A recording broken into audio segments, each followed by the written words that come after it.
नमस्कार, आचरण के साथ मैं हूं टीएन मनीष। दरअसल ग्वालियर के हाईकोर्ट खंडपीठ परिसर पर जारी अंबेडकर मूर्ति विवाद के बीच ये मामला दो वकील समुदायों के बीच से उठकर अब अंबेडकरवादी और मनुवादी सोच के बीच लगातार गति पकड़ रहा है।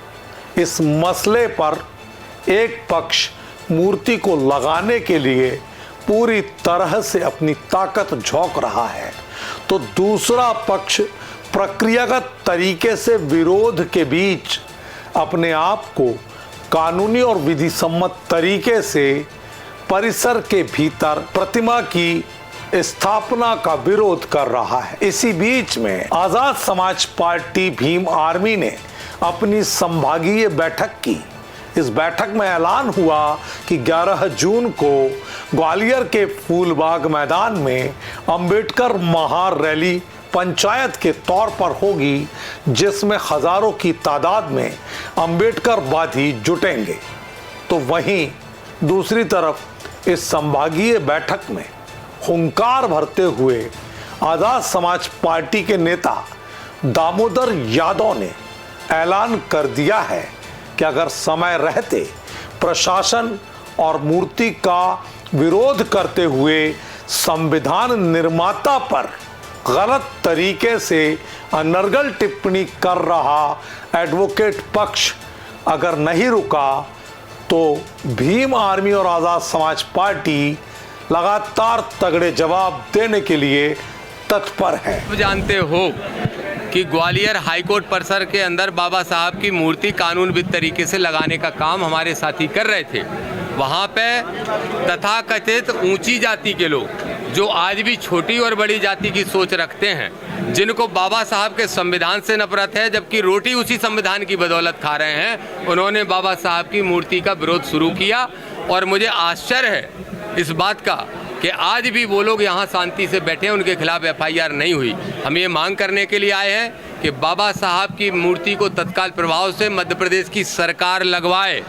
हम लोग लगाने को तैयार हैं, हमारा सहयोग करें, अन्यथा ये आंदोलन पूरे प्रदेश के अंदर छेड़ने का काम हम करेंगे। साथ ही वो वकील जो बाबा साहब को भारतीय संविधान का निर्माता ही नहीं मानते, उन वकीलों पे FIR करके उनको जेल भेजने का काम करें, राष्ट्रद्रोह का मुकदमा लगाने का काम करें। दामोदर यादव ने खुली चुनौती देते हुए हाईकोर्ट के सीनियर एडवोकेट अनिल मिश्रा के उस बयान पर पलटवार किया, जिसमें उन्होंने सीधे तौर पर डॉक्टर अंबेडकर को संविधान निर्माता मानने से इनकार करके एक नई बहस को जन्म दिया है। देखो, मिश्रा जी को अगर मूर्ति लगाने की भी इच्छा भई तो राजेंद्र प्रसाद की नहीं कही, कौन की लगा दो?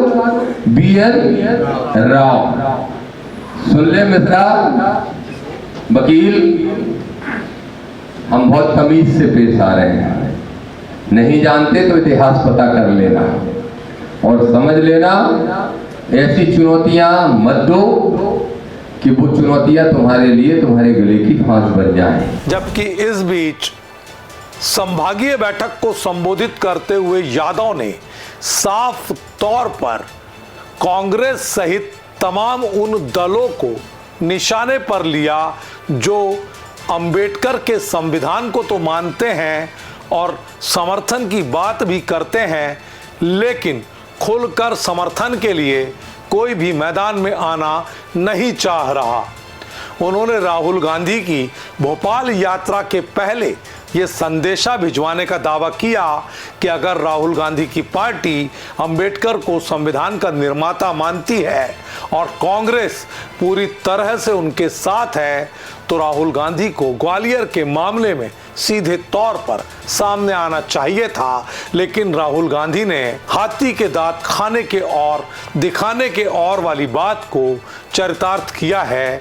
यह कटाक्ष दामोदर यादव ने संभागीय बैठक में कार्यकर्ताओं के बीच हुंकार भरते हुए कही। अब जाके है और आज भी चुनौती से कह रहा हूं, सुन लो राहुल गांधी जी, आप कहते हो सदन के अंदर, क्या कहते हो? सदन में कहते हो सामाजिक न्याय की लड़ाई लड़ूंगा। अच्छा, बहुत अच्छी बात है, लड़ो। सामाजिक न्याय की अगर लड़ाई लड़नी है राहुल गांधी, तो कल भोपाल में आ रहे हो, आ जाओ ग्वालियर, आ जाओ, बैठ जाते हैं हाई कोर्ट के बाहर।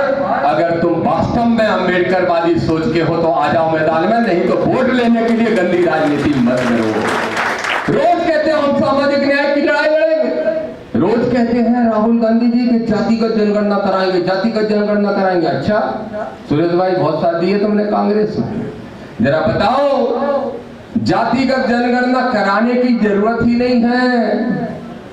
तुम्हारी ही सरकार में पूरी गणनाएं हो चुकी हैं, उसके आंकड़े उजागर कर दो उसके आंकड़े उजागर।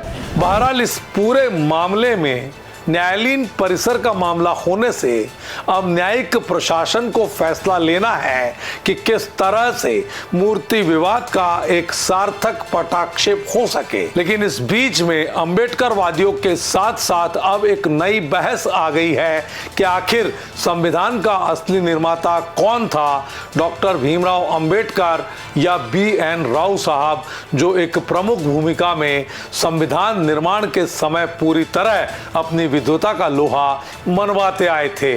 लेकिन इस पूरे मामले में अगर वर्ग संघर्ष के हालात से समाज को बचाना है तो समय रहते इस मामले का एक ऐसा हल निकालना प्रशासनिक और न्यायिक प्रशासन की पूरी जिम्मेदारी बनती है, ताकि समाज का माहौल पूरी तरह से अमन चैन के साथ रह सके और आपसी वैमनस्य को किसी भी तरह की हवा देने वाले कथित राजनीतिक दल भी आगे आने से पहले 100 बार सोचें। इस खबर में इतना ही। नमस्कार। देश दुनिया की सभी खबरें देखने के लिए जुड़े रहिए आचरण न्यूज से। आचरण न्यूज, हर कदम आपके साथ।